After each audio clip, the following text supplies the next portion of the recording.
All righty then. Greetings and good evening. Welcome once again to the Love Project. Sorry for the delay for those who are on the live stream, the live view. I put 9 o'clock, and I had some baby business that ran me over, and so I had to make sure that they were settled, and that always good. So for those who are just joining us, thank you and welcome, and thank you for your patience. I'll go ahead and share this in certain spaces, and then I will. It's been a wild day. I hope you guys have had, a good day. It's always interesting how your day, um, it varies.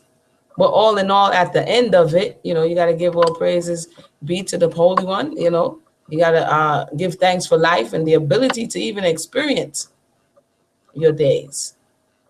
And so, yeah, that's very interesting. I gotta realign my mind right now. We've been in Henry Box Brown. That's what we're reading, the narrative of Henry Box Brown. And as we always say, if anybody has any desire to read, feel free to hit me up. The link is in the box, by the way. Let me go ahead and make this link a little bit bigger. The link is in the box, so you're definitely able to follow along or listen along, whatever you so choose. So we left off on chapter 3.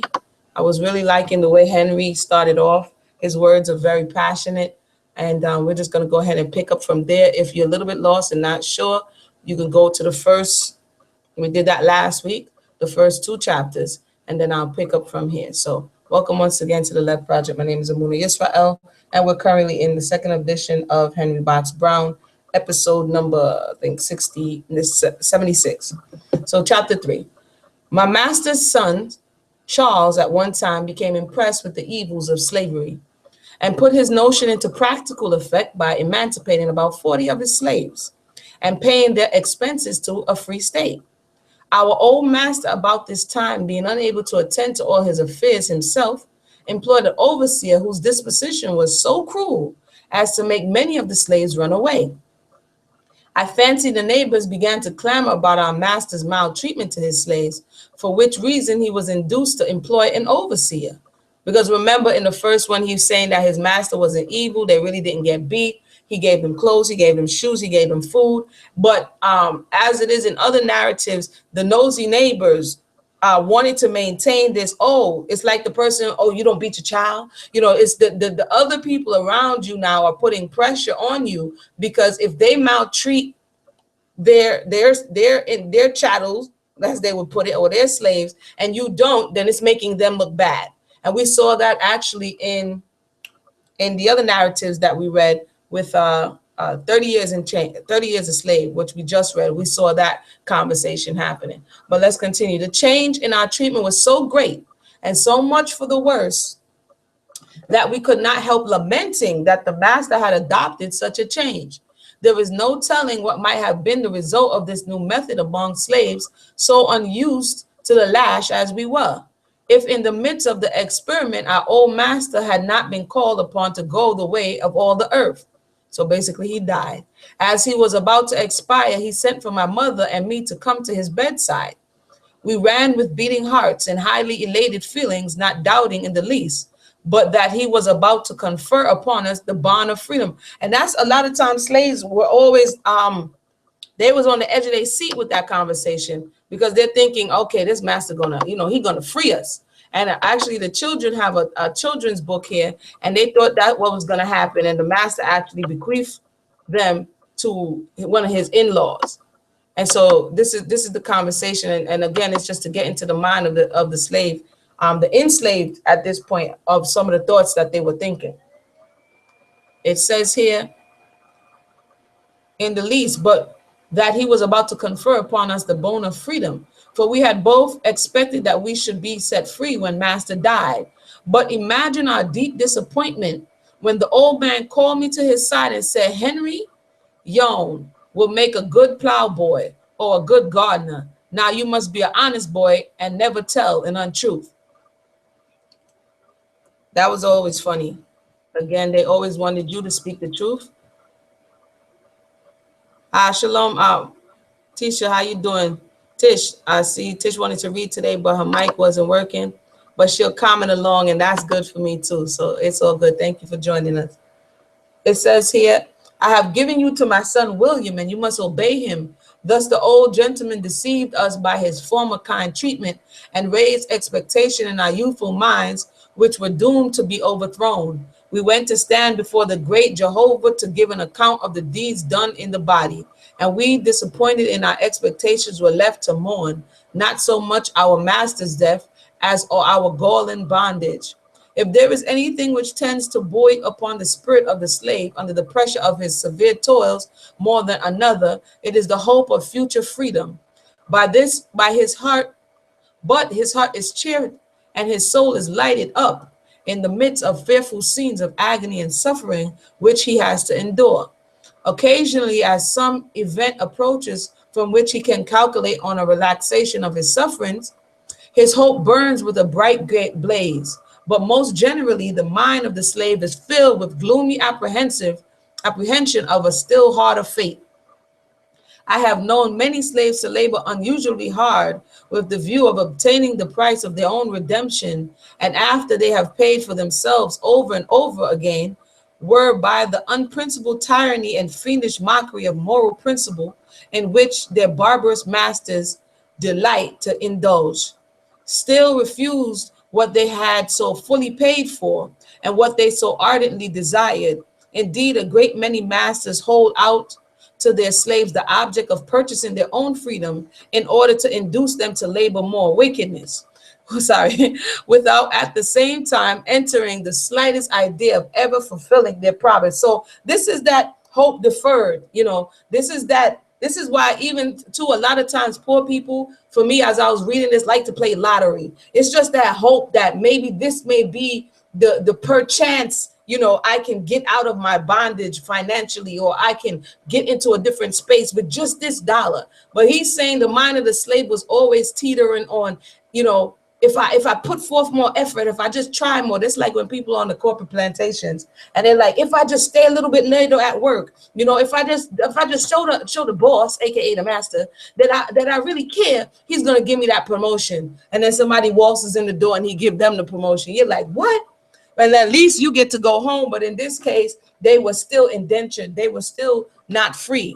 And he's saying that many a person, when you finally realize that, wait a minute, it's nothing that I can do, because there's no loyalty in this game. And this was it is in the case of Charles Ball, who thought the same thing. And when he realized that it wasn't so, he changed his game and ran away. But let's see here. It says, on the death of my old master, his property was inherited by 4 sons, whose name was Strone, Charles, John, and William Barrett. So the human, as well as every other kind of property, came to be divided equally amongst these 4 sons, which division, as it separated me from my father and mother, my sister and brother, with whom I have hereto been allowed to live, was the most severe trial to my feelings which I have ever endured. I was then only 15 years of age, but it is as present in my mind as but yesterday's sun had shone upon the dreadful exhibition. My mother was separated from her youngest child, and it was not till after she had begged most piteously for its restoration that she was allowed to give it one farewell embrace before she had to let it go forever. And it's funny how he referenced the youngest child, but then he started to call the youngest child it, as though it was no longer a person, which is sometimes, for me, just reading this, that, if you don't go to that space in your mind that you are disconnected from your own progeny, it can be difficult to deal with. And so he's giving us an insight on how difficult it was. And I'm just talking the literary style just changed a little bit, in the way in which he identified his brother. But I'll continue. This kind of torture is a 1,000-fold more cruel and barbarous than the use of the lash, which lacerates the back. The gashes which the whip or the cow skin makes may heal, and the place which was marked in a little while may cease to exist the signs of what it had endured. But the pangs which lacerate the soul in consequence of the forcible disruption of parent and the dearest family ties only grow deeper and more piercing as memory fetches from a greater distance the horrid acts by which they had been produced. Yo, dude is like a poet. I mean, man, he come his joint. Anyway, who I gotta share that one. His his uh his word style is wild, but I'm digging it. I'm digging it. Uh, what was I gonna say? I was gonna say that he's saying what many others have said, and this is why it's a soul healing and a soul journey. This understanding of slavery, like he said, as he's speaking, he can remember it just like it's yesterday. And these wounds are deeper, and as time goes on, they become even more putrid, more deeper. You know, more hurtful because it's something that suddenly happens, and oftentimes it suddenly happens, you're not prepared for it, and then you have to deal with it and continue in this life of servitude.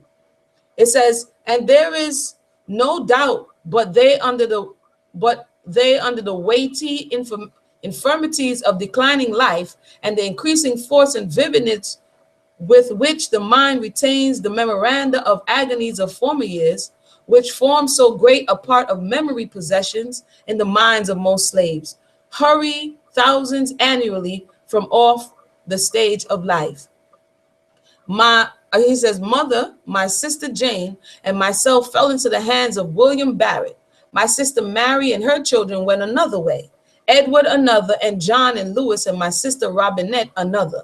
So the whole family is dispersed, broken up into separate places. And when we see, why can't we get along even at the very base unit, there is something that that still remains, that it kind of wedges between families and communities. And this is what something that we have to definitely take a look at as we grew through the years. It says, William Barrett took my sister Martha for his keep miss.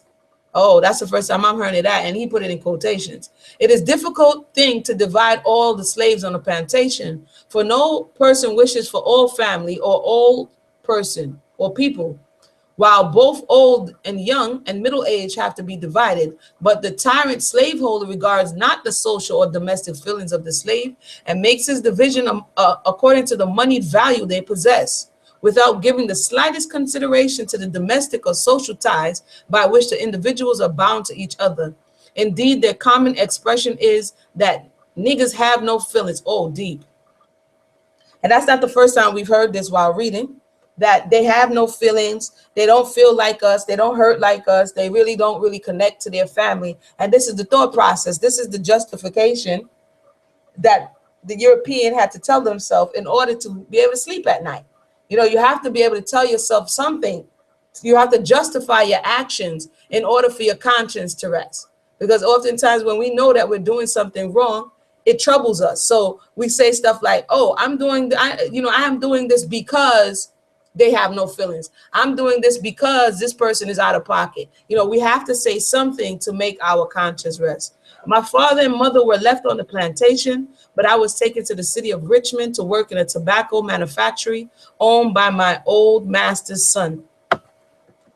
William, who had received a special charge from his father to take good care of me, and which charge my new master endeavored to perform. He told me I would behave well.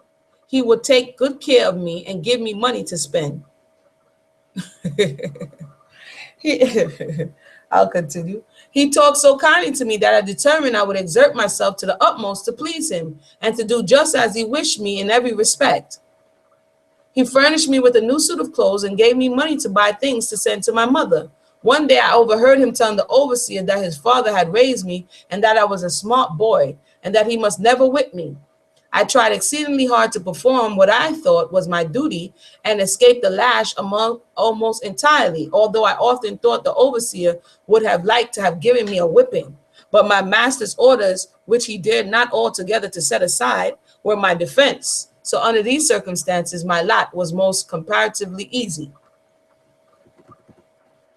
I hope he's putting in his mind, I'm talking like the story ain't already finished, but you know, what he learned the last time. had to detach from feelings to survive. Kentish, and that's what they said. That these slaves have no feelings. They said it in more than one account, as we have read. So this is something to keep in our mind. It says our overseer at the time was a colored man whose name was Wilson Gregory. He was generally considered a shrewd and sensible man, especially to be a man of color. And after the orders which my master gave him concerning me, he used to treat me very kindly indeed, and gave me board and lodging in his own house. Gregory acted as a bookkeeper also to my master, and was much in favor with the merchants of the city and all who knew him. He instructed me how to judge of the quantities of tobacco, and with the view of making me a more proficient judge of that article, he advised me to learn to chew and to smoke, which I therefore did. After 18 months, no, about 18 months after I came to the city of Richmond, an extraordinary occurrence took place, which caused great excitement all over the town. I did not know precisely what was the cause of this excitement, for I could not go, for I could go, sorry, for I could got, okay, that's not me, that's the script here. I got no satisfactory information from my master, only he said that some of the slaves had plotted to kill their owners. I have since learned that it was the famous Nat Turner's insurrection. Many slaves were whipped, hung, and cut down with the swords in the streets, and some that were found away from their quarters after dark were shot. The whole city was in the utmost excitement, and the whites seemed terrified beyond measure. So true is it that the wicked flee with no man pursue. And he's quoting the wisdom sayings of Solomon. It says, great numbers of slaves were loaded with irons. Some were half hung, as it were termed. That is, they were suspended from some tree with a rope about their necks, so adjusted as not quite to strangle them. And then they were pelted by men and boys with rotten eggs. This half hanging is a refined species of punishment peculiar to the slaves. This insurrection took place some distance from the city, and was the occasion of the enacting of that law by which more than 5 slaves were forbidden to meet together unless they were at work, and also of that for the silence of all colored preachers. One of that class in our city refused to obey the impious mandate, and in consequence of his refusal was severely whipped. So, and even to this day, especially in places like New York, you have stop and frisk, where if they see a lot of quote unquote melanated youths hanging out on the corner, they'll run up on them, they'll stop them, they'll frisk them, and want to break it up and find out what you're doing here. Because of course, you're standing together in a collective, you got to be ready to cause some trouble. So this thought process is still alive and kicking. It says his religion was, however, found to be too deeply rooted for him to be silenced by any mere power of man, and consequently, no efforts could avail to extort from his lips a promise that he would cease to proclaim the glad tidings of the gospel to his enslaved and perishing fellow men. I had now been about 2 years in Richmond City, and not having during that time seen and very seldom heard from my mother, my feelings were very much tried by the separation which I had thus endured. I missed severely her welcome smile when I returned from my daily task. No one seemed at that time to sympathize with me, and I began to feel indeed that I really was alone in the world. And worse than all, I could console myself with no hope, not even the most distant, that I should ever see my beloved parents again. Hold on one second. For those who just joined us, we're reading okay, somebody's making a whole lot of noise on this thing here. We're reading Henry Block Brown. No, the word is not yeah, the word, I read it as it states concerning the word niggas, because sis, that's the thought process. And a lot of times, because the word is still loaded and in the minds of many people, it hurts to hear. But this was the context to understand what we're doing in this space and time. Like outside of this space of reading the narratives, I don't. But in the context of the narratives, this is also how I relate to them and have been doing so. So that's no problem. But this thing is making a lot of noise, so let me turn it off so we won't keep hearing the boom boom sound. One moment.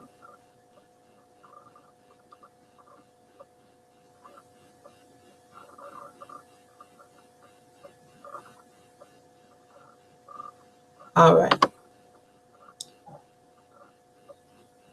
No problem. It says here, he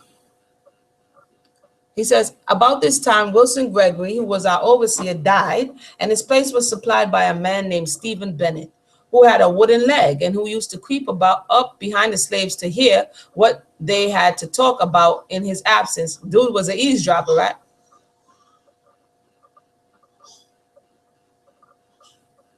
One moment, please.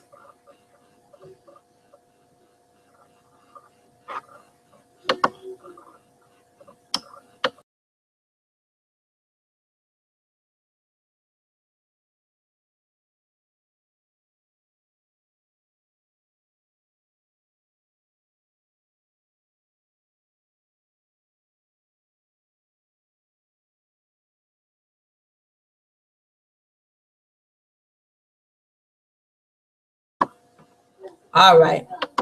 And let's keep going. So the overseer died and he got the eavesdropping wooden leg overseer named Stephen Bennett. It says here, but his wooden leg generally betrayed him by coming into contact with something which would make noise and that would call the attention of the slaves to what he was about. So, some people be like, well, why do you want to listen to what slaves have to say? Apparently, your gathering and conversation presented a threat. And even in that space and time, this was the way in which the ruling class dealt with it. So just mark and note. It says here, he was a very mean man in all his ways and was very much disliked by the slaves. He used to whip them often in a shameful manner.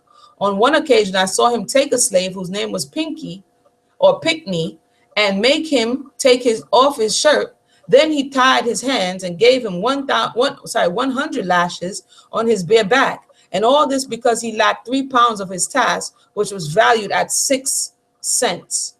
I saw him do many other things which are equally cruel, but it would be useless to multiply instances here, as no rational being doubts that slavery, even in the mildest forms, is a hard and cruel fate. And by the way, you had quota. You see this, you saw this in the underground if you watched the series. You had quota. And at the end of the day, you had to meet your quota. And if you came in, like he said, he lacked 3 pounds of his task, meaning that when they measure him out for his, if you've been slacking or you're tired or you're sick or whatever happens, they really don't care. And if you don't meet that, then you get beat. You understand? And so this is what he's referring to. This is something that seems to have been common throughout the plantations. He said, yet with all his barbarities and cruelties, this man was generally reckoned as a sensible man in religious subjects. And he used to be frequently talking about things of that sort, but sometimes he spoke with great liberty indeed. He used to say that if he died and went to hell, he had enough of sense to fool the devil and get out. He did take his departure at last to the bower, which borne no traveler's return. And whether well or ill prepared for the change, I will not say. Bennett was followed as overseer by Henry Bedman, and he was the best that we had. He never used the whip nor cheated the hands of what they had to receive. And I'm confident that he had more work done by equal number of hands than had been done under any overseer, either before or since his appointment to the office. He possessed a much greater influence by his kindness than any other overseer did by his lash. He was altogether a very good man, was very fond of sacred music, and used to ask me and some of the other slaves who were working in the same room to sing for him, something, quote, smart, as he used to say, which we were generally as well pleased to do, as he was to ask us. It was not our fate, however, to enjoy his kindness long. He too very soon died, and his death was looked upon as misfortune by all who had been slaves under him. So they had like 3 overseers run through. I don't know, they was just dying or something was happening to them, but they was biting the dust really quickly. We had Tish says, any quote unquote rational being could understand. You think they were more rational beings present today? Correct. Today it's like, no, don't talk about that. Doesn't happen. No one wants to have that conversation. But he's saying that this was kind of common knowledge, that even the nicest, because literally you're working for no wages. And what is your incentive? And like he said in that chapter, his incentive that is possibly that he can own the fruits of his own labor, you know. And so and like they're saying, it's either they're going to do it by manipulation to a certain degree, which a lot of slaves misinterpreted as kindness, or they're going to do it by force. But in any event, working someone and taking their labor while you're smiling, just because it's not hurting on both, it's still exploitation, any which way you take it. But I'm gonna go ahead and go to chapter 4 here. It says, after the death of our lamented overseer, we were placed under the care of one of the meanest and cruelest men I ever knew. But before alluding particularly to his conduct, it might be interesting to describe the circumstance and condition of the slaves he had to superintend. The building in which I worked was about 300 feet in length and 3 stories high, affording room for 200 people to work. But only 150 were kept. 120 of the persons employed were slaves, and the remaining free colored people. We were obliged to work 14 hours a day in the summer and 16 hours in the winter. My goodness. That's a long work day. 1 week consisted in separating the stems from the leaves of tobacco. The leaves were then moistened with a fluid made from licorice and sugar, which rendered it not perfectly abhorrent to the taste of those who work it. These operations were performed by the women and boys, and after being thus moistened, the leaves were then taken by men, and with the hands pressing into lumps and then twisted.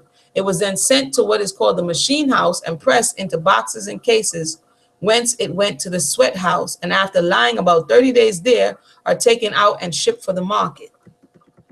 The name of the overseer was John F. Allen. He was a thoroughgoing villain in all his modes of doing business. He was a savage-looking, short sort of a man, always apparently ready for any work in barbarity or cruelty, to which the most depraved despot might call him.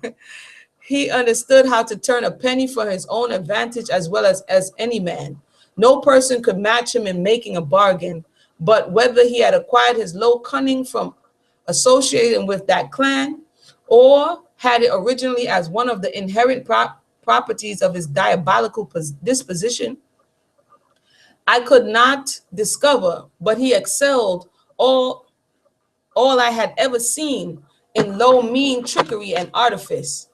He used to boast that by his shrewdness in managing the slaves, he had made enough to support himself and family, and he had a very large family, which I am sure consumed not less than $100 per annum, without touching 1 farthing of his own salary, which was $1,500 per annum. So that's what they was making at that time. It says, Mr. Allen used to rise very early in the morning, not that he might enjoy sweet communion with his own thoughts or with his God, nor that he might further the legitimate interests of his master, but in order to look after matters which principally concerned himself, that was to rob his master and the poor slaves that were under his control by every means in his power. His early rising was looked upon by our master as a token of great devotedness to his business, and as he was withal very pious, a member of the Episcopalian Church, my master seemed to place great confidence in him. I'm gonna need to get some water here. It was therefore no use for any of the workmen to complain to the master of anything the overseer did, for he would not listen to a word they said, but gave his sanction to this barbarous conduct in the fullest extent, no matter how tyrannical or unjust that conduct or how cruel the punishment which he inflicted. So that demon of an overseer was in reality our master, because he was running game. The overseer was running game. He said, let me get some water, if you guys will bear with me 1 second here, because my throat is getting a little dry.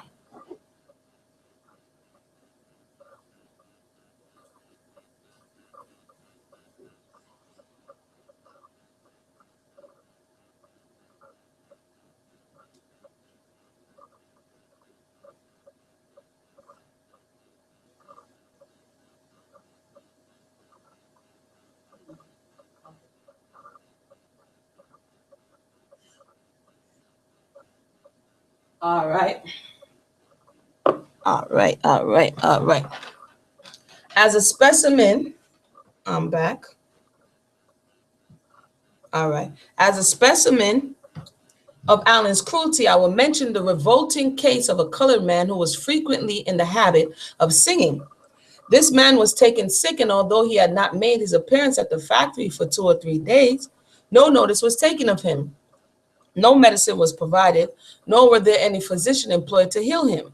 At the end of the time, Allen ordered 3 men to go to the house of the invalid and fetch him to the factory. And of course, in a little while, the sick man appeared. So feeble was he, however, from disease, that he was scarcely able to stand. Allen, notwithstanding, desired him to be stripped and his hands tied behind him. He was then tied to a large post and questioned about his singing.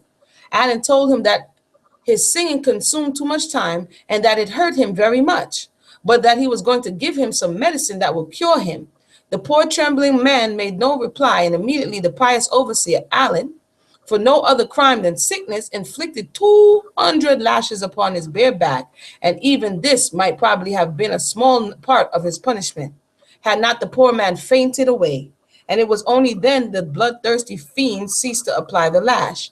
I witnessed this transaction myself, but I durst not venture to say that the tyrant was doing wrong, because I was a slave and had interference on my part would have led to a similar punishment upon myself. And this is not the first, second, or third time that we hear that standing by, feeling disempowered without the ability to intercede because you were in the same position as that enslaved individual. So it stopped you from speaking out for righteousness. It stopped you from speaking out for what was right, because in your mind, in the reality of the scheme of things, you had no power. This often translates into today, where we say stuff like, oh, that's not my problem. Oh, that has nothing to do with me. Oh, I didn't tell them to do that, this, that, and the third.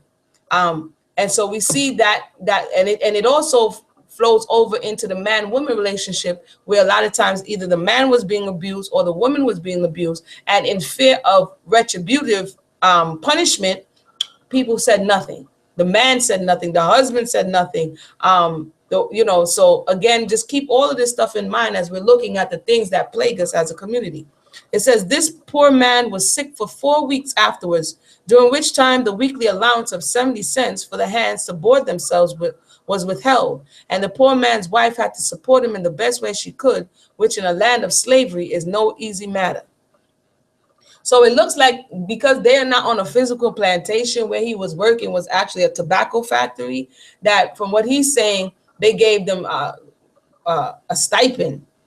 So, they gave them 70 cents so that they can live somewhere, because I guess they are not working, the master has no house and land, let's say, to house them on. Very interesting. It says, the advocates of slavery will sometimes tell us that the slave is in better circumstances than he would be in a state of freedom, because he has a master to provide for him when he is sick. But even if this doctrine was true, it would afford no argument whatever in favor of slavery. For no amount of kindness can be made the lawful price of a man's liberty, to infringe which is contrary to the laws of humanity and the degrees of God or the Most High. But what is the real fact. In many instances, the severe toils and exposures the slave has to endure at the will of his master brings on his disease.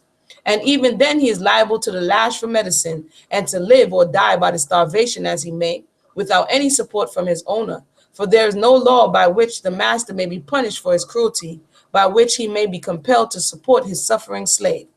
Because in the eyes of the master, I'm spending money on you and you're not producing. And so it became a very one-sided conversation oftentimes, as we're seeing him describe. Sarah says, how much pathology did it take to believe that people who work 16 hours per day? Yeah, I wonder. Yeah, he was low down, dirty dude. Yes, you had to really, the European had to really stretch. They had to really this is the things we're talking about. They had to tell themselves some really deep rooted lies in order to continue on the way that they were going. Like you said, 16 hours, 14 hours a day without pay. In order to separate your family, I had to tell myself, you don't have feelings. In order to press you so hard. I read one account that said they had to tell themselves that Scientifically, Black people don't require as much sleep as white people. And so this is why we can demand that they work from sun up, from can't see to can't see. And actually, other narratives tell you that after you did your day work, say you worked in a cotton plantation, or say, then they required you to do at home work.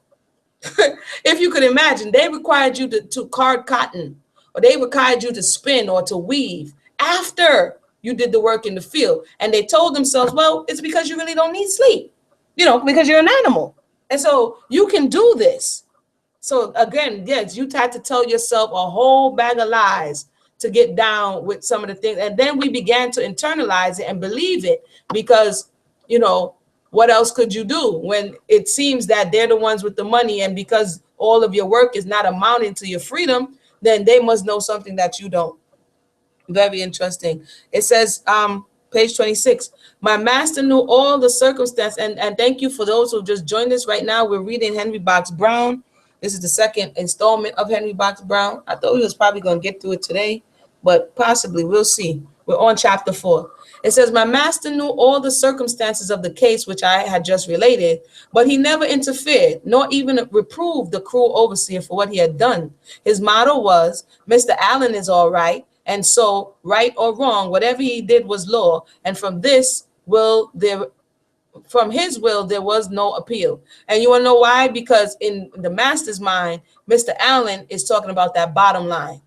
It was about that money, And so what happened to, look out for such and such? What happened to, he lost all of that because it's about Mr. Allen making profits for the master, or the boss, or whoever he wants to be at this point.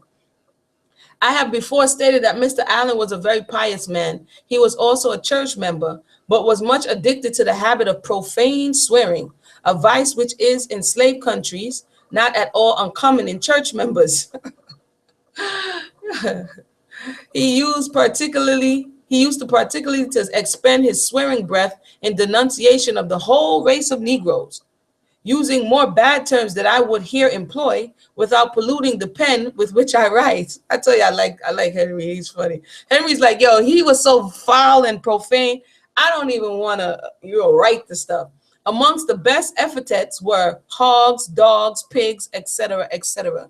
At one time, he was busily engaged in reading the Bible when a slave came in who had been about, and it doesn't say 10 minutes behind his time, precious time. Allen depended upon the punctuality of his slaves for the support of his family. In the manner previously noticed, his anxiety to provide for his family led him to indulge in a boisterous outbreak of anger, so that when the slave came in, he said, "What are you so late for, you black scamp?" Oh, wow. The poor man endeavored to apologize for his lateness. Like, I'm not going to cover. Let me just keep going. It was to no purpose. The professional Christian proceeded to try the effects of the Bible on the slave's body, and actually dealt him a heavy blow in the face with the sacred book. So he's actually physically now beating him with the Bible. But that not answering his purpose, and the man standing silent, he caught up a stick and beat him with that. The slave afterwards complained to the master of the overseer's conduct, but was told that Mr. Allen would not do anything wrong. So now he's blinded. Okay, slavery blinded him, number one. And now the conduct of Mr. Allen is blinding him as well. Again, because what? Mr. Allen is making that money for him. Amongst Mr. Allen's other religious offices, he held that of superintendent of the Sunday school. Can you imagine our foreparents? Like, you're looking, and this is where that pushback comes in, because the European adopted something that wasn't theirs in the first place, and then put a face on it that makes one have an aversion even to the word, because Mr. Allen is the superintendent of Sunday school. You understand what I'm saying? And oftentimes the slaves is like, well, if that's what that looks like, I don't want none of it, because he's a bad working model of anything that's supposed to be holy or set apart. So definitely Mr. Allen, the Sunday school teacher, that's problematic. It says, where he used to give frequent exhortations to the slaves' children in reference to their duty to their master.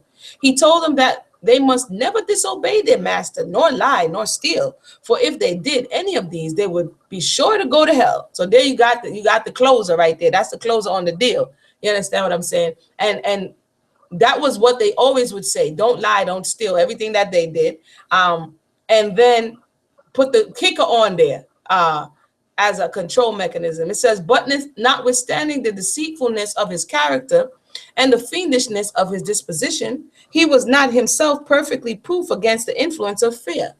One day it came on heavy thunderstorm.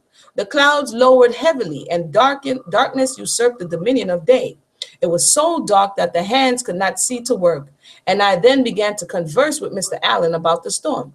I asked him if it was not dangerous for the hands to work while the lightning flashed so terribly. Wow, he had them outside. Dude is off the chain. He replied, he thought so, but he was placed there to keep them at their work, and he could not do otherwise. Just as we were speaking, a flash of lightning appeared to pass so close to us that Mr. Allen jumped up from where he was sitting and ran and locked himself in a small room where he supposed the lightning could not harm him. Some of the slaves said they heard him praying to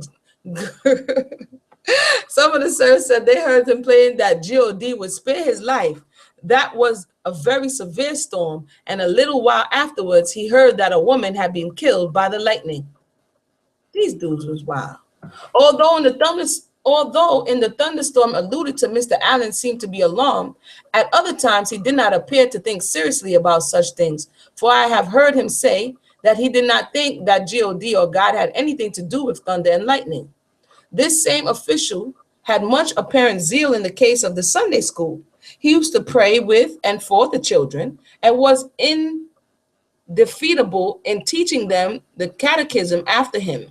He was very particular, however, in not allowing them to hold the book in their own hand.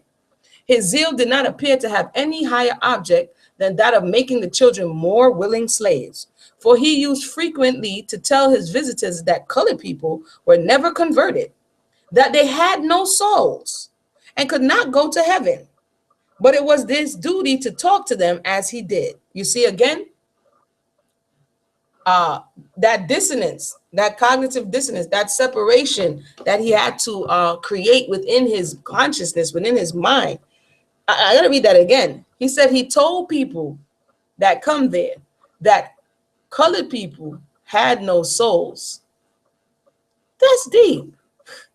And then puts in his ideology about going to heaven and that it was his duty to speak to them. See, I have to speak to them like this because this, look at their condition. Very interesting. His liberality to the white people was so coextensive with his denunciation of the colored race. He said a white man may do what he pleased, and he could not be lost. He might lie and rob the slaves and do anything else, provided he read the Bible and joined the church. I can't make this stuff up right now. Thank you those for just joining. We're reading the narrative of Henry Box Brown, hearing some wild stuff right about now. That's coming from the overseer, Well, hold on one second. 1 minute. All right, we shall continue. So he's saying here that in his estimation, the European was infallible. They did whatever they wanted. They could lie, they could steal. And the only requirement for Mr. What's his name again?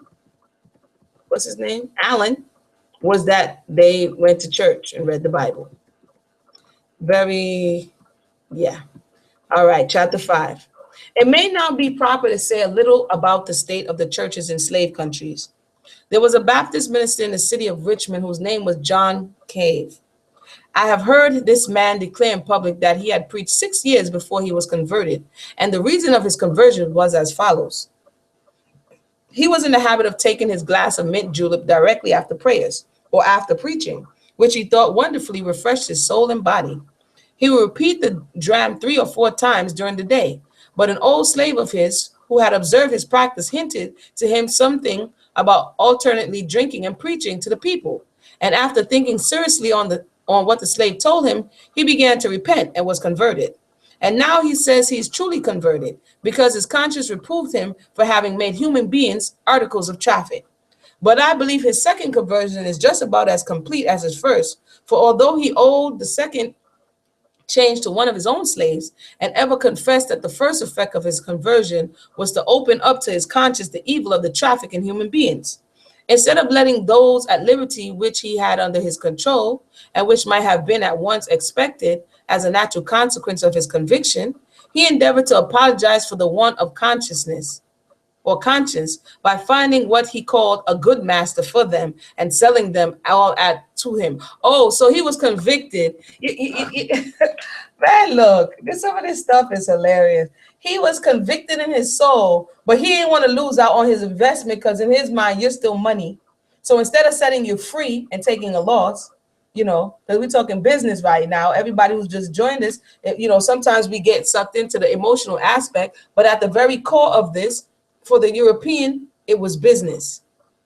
It was straight business. And so he's all converted and, oh, I'm convicted. I can't do this anymore, but I still want some money for you. So I'm going to get you to a good master. Okay. It says, but the religion of the slaveholder is everywhere a system of mere delusion, got up expressly for the purpose of deceiving the poor slaves. For everywhere the leading doctrine in the slaveholder's religion is that it is the duty of the slave to obey his master in all things. So they kept running that line right there. Let me go ahead and check and make sure. If you have anything to say, feel free to do so. We are here having this conversation, reading Henry Box Brown. Tish says, oh, something just came to mind regarding Allen, saying all he needed to do was believe in the Most High and go to church. And he, as a white man, is good. Yeah. that he had to tell. These are things, because like we're saying, we keep saying, when we see somebody in denial, when we bring up the word slavery or we bring up the institution and we see the reactions, that is whatever mechanism. And some people have different mechanisms. People have denial. Some people decide to get angry. Our people decide to just overshadow it with one narrative. And we try to protect ourselves from the hurt and reliving it. And so we turn away. These are all parts of the fear factor and the denial. And some people actually lash out at you. And so in that space and time when it was in their face, it was in their community, this was the livelihood. Allen, like it's saying, this is how he fed his family. It's like somebody who's a drug dealer or somebody who's a hitman. They have to rationalize that what they're doing is good. What I'm doing is helping. Otherwise, else it's going to be very difficult to sleep at night. And so, yeah, it hasn't really changed much. It says, when Mr. Carr left the city, he was seduced by Mr. Teeter, who remained for many years. But at the time when he commenced his ministerial duties, many of the slaves were running away to free states. On the learning of which Mr. Jeter, okay, his name is Jeter, they put Teeter here, first object was to devise some plan by which the master could more effectively prevent their Negroes from escaping. And the result of his ingenuity was as follows. He got the deacons and many more of the good Christians of his church, whether to believe or not, I do not know, but to hold on out that the place of meeting which they occupied was not large enough for them, and he seemed not relish being in the same church with the Negroes. But, however, he managed with the assistance of his church members to get the Negroes all around the district to believe that out of love for them and from pure regard of their spiritual interests, it had been agreed that the old meeting house was to be given to the Negroes for their own house, on their paying a small portion of the price at which it was estimated. The church was valued at $13,000, but they would only be required to pay $3,000 in order to have it for themselves. The Negroes were pleased with the idea of having a place of meeting for themselves, and so were induced to save every cent they could to buy the chapel. They were thus provided with a strong motive for remaining where they were, and also by means of this pious fraud, which it afterwards proved itself to be, they were deprived of such little sums of money as might occasionally drop into their hands, and which they might have been assisted in effecting their escape.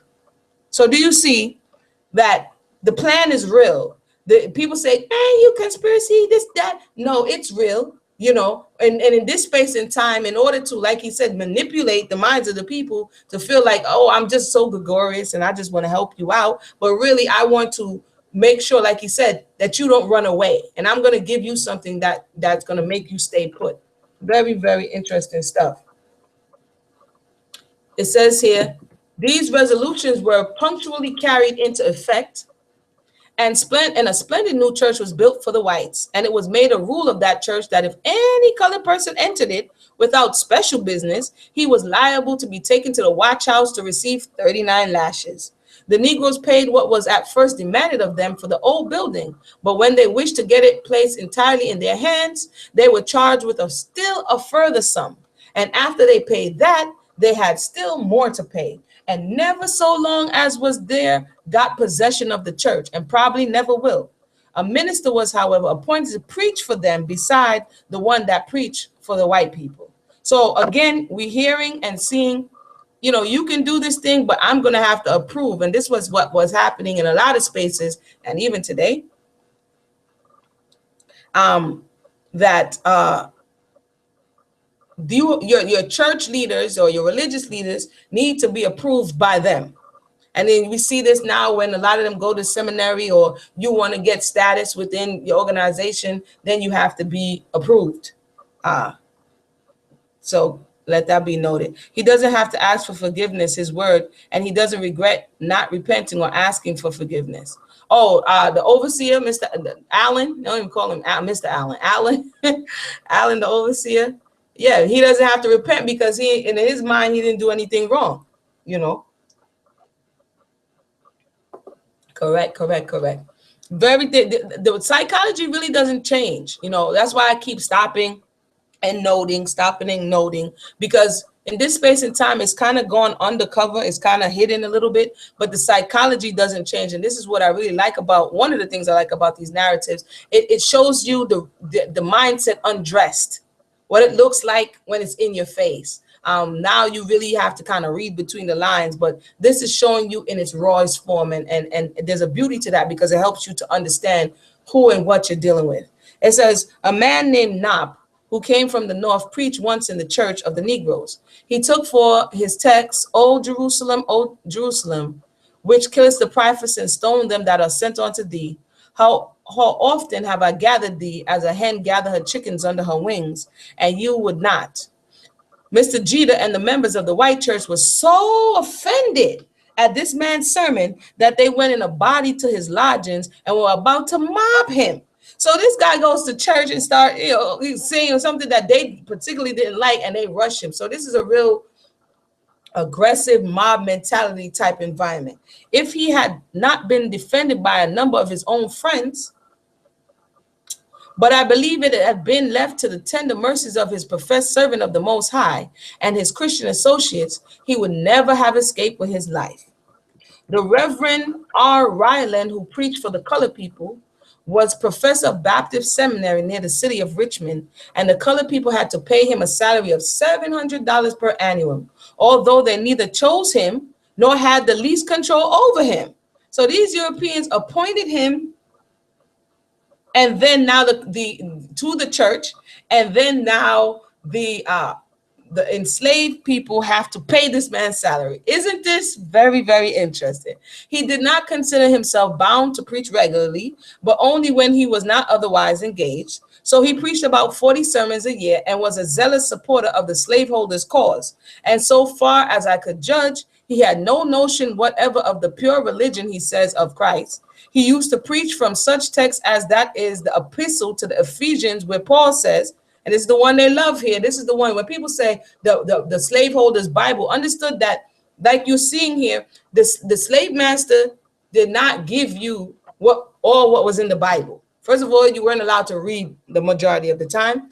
As we're seeing here, they hired their own preachers. And we're having a witness here that what they heavily depended on was Paul's writings. And in there, it says, servants, be obedient to them that are your masters and mistress according to the flesh, and submit to them with fear and trembling.